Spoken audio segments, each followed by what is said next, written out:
Today we are going to talk about the value chain of EdTech, educational technology. If you remember Porter's value chain model, then you remember about the primary and support activities. There was inbound logistics, operations, outbound logistics, marketing and sales, and after-sales service. The support activities were procurement, technology development, human resource management, and firm infrastructure. When it comes to EdTech, the inbound logistics would be sourcing educational content, partnering with educators or institutions, and acquiring licenses.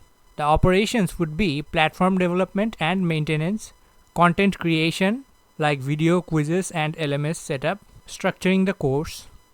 Outbound logistics would be delivering content via app, web, or LMS. LMS stands for Learning Management System, hosting and managing user access, and content updates and versioning. Marketing and sales will obviously be digital marketing, SEO, social media, and influencer partnerships. You have to give out demos and free trials and email campaigns. And obviously B2B and B2C sales. The after sales service would be learner support with live chat, forums, or feedback, certification and career support, and continuous improvement via analytics. For the support activities, you have procurement where you have to acquire cloud services like AWS, video tools, third-party APIs, and licensing content. For technology development, the platform architecture, AI-based personalization, analytics, and mobile optimization. For human resource management, of course, you have to hire teachers, developers, support staff, and sales team. And the firm infrastructure would be management, legal, finance, compliance with data privacy regulation like GDPR. Website like Coursera or Udemy had to go through all that. For inbound, they had to partner with universities, instructors to create courses. For operations, they had to record lectures, build quizzes, and localize content. For outbound, they had to upload to platform, push via recommendation engine. For marketing, obviously, they had to email marketing to learners, employers, employer partnerships. And service, they have help desk, discussion forums, and job placement support. Let me elaborate it a little bit further. They have to have a good foundation, that is content creation. Every learning experience begins with the content. Think of it as the raw material of the EdTech value chain. Teachers, universities, and publishers create lessons, textbooks, and courses. Content developers transform this into engaging multimedia, videos, simulations, quizzes, or even VR experiences. The key challenge would be balancing accuracy, accessibility, and engagement. Without high-quality content, the rest of the chain collapses. Content is the fuel that drives EdTech. But content alone is not enough. It needs a delivery system.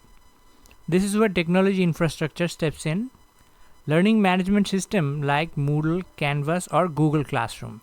Cloud hosting platforms that ensure millions of students can access resources at the same time. AI-powered engines that personalize learning paths based on student performance.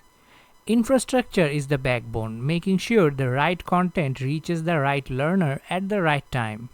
Distribution and accessibility. Once the system is built, the next step is distribution. How do learners actually access the content? Apps and platforms act as delivery channels. Partnerships with schools and governments expand reach. Offline-first models and low-bandwidth designs bring access to rural areas. Distribution ensures that education is not limited by geography, device, or connectivity. In fact, the biggest EdTech success stories often come from solving access challenges. Engagement and learning experience. Now comes the heart of the value chain, the learning experience. Gamification keeps students motivated. Collaborative tools connect learners worldwide. Adaptive testing provides feedback in real time. This is where teaching meets technology, where theories of learning are transformed into interactive experiences that actually stick.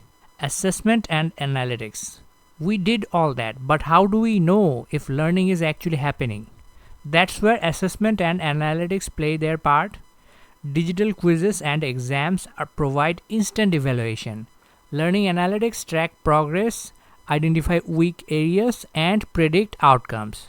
For institutions, this data helps improve curriculum and teaching methods.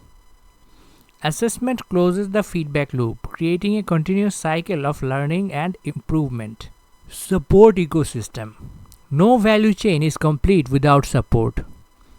Teachers guide students through digital platforms. Parents reinforce learning at home. Customer support teams and chatbots solve technical issues. This human plus digital support system ensures learners never feel lost in the process. Finally, we come to the business side of EdTech. The value chain must also be sustainable. Institutional licensing for schools and universities. Subscription plus models for various websites and apps. Institutional licensing for schools and universities. Hybrid freemium models that give basic access for free and charge for premium features. This is how EdTech companies grow, scale, and reinvest into better tools and richer learning content. The EdTech value chain is more than just technology. It's an interconnected system of content, platforms, distribution, engagement, analytics, and support. Each link in the chain strengthens the other, creating learning experiences that are more accessible, engaging, and effective than ever before. So the next time you log into an online course or see a student learning with an app, remember there's an entire value chain working behind the scenes to make that moment possible. Thanks for watching. If you found this video helpful, hit like, subscribe, and let me know in the comments which part of the EdTech value chain do you think is the most important for the future of learning.